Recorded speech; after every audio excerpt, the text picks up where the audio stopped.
Ahmedabad shopping festival 2025-26 અંતર્ગત ગઈકાલે રાત્રે સિંધુ ભવન રોડ ખાતે હર ઘર સ્વદેશી થીમ પર આધારિત એક ભવ્ય ફેશન શોનું આયોજન કરાયું। આ શોમાં ભારતીય વસ્ત્ર પરંપરા અને આધુનિક ગ્લોબલ એસ્થેટિક્સનો સુંદર સંગમ જોવા મળ્યો। ગુજરાત સરકાર અને અમદાવાદ મ્યુનિસિપલ કોર્પોરેશન દ્વારા આયોજિત આ વિશેષ કાર્યક્રમમાં સ્વદેશી કામગીરી અને હેન્ડલૂમને નવી ઓળખ આપવાનો પ્રયાસ કરવામાં આવ્યો।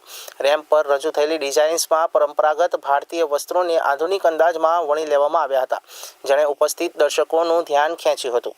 આ શોમાં Femina Miss India World 2024 Nikita Porwal અને Femina Miss India 2024 first runner up Rekha Pandey વિશેષ મહેમાન તરીકે ઉપસ્થિત રહ્યા।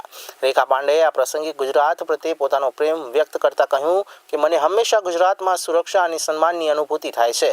શો સ્ટોપર્સની વિશેષ વોક સાથે સ્વદેશી ફેશનની નવી ઓળખ પ્રસ્થાપિત થઈ। આ ફેશન શો માત્ર મનોરંજનનું માધ્યમ ન હતું, પરંતુ તે વડાપ્રધાનના વોકલ ફોર લોકલના સંકલ્પને આગળ ધપાવતો એક મહત્વનો સાંસ્કૃતિક કાર્યક્રમ પણ બની રહ્યો। અમદાવાદ શોપિંગ ફેસ્ટિવલ દ્વારા ફેશન અને પરંપરાના આ સુંદર સંકલનને ગુજરાતની સાંસ્કૃતિક અને આર્થિક ગતિવિધિઓને વધુ વેગ આપ્યો છે।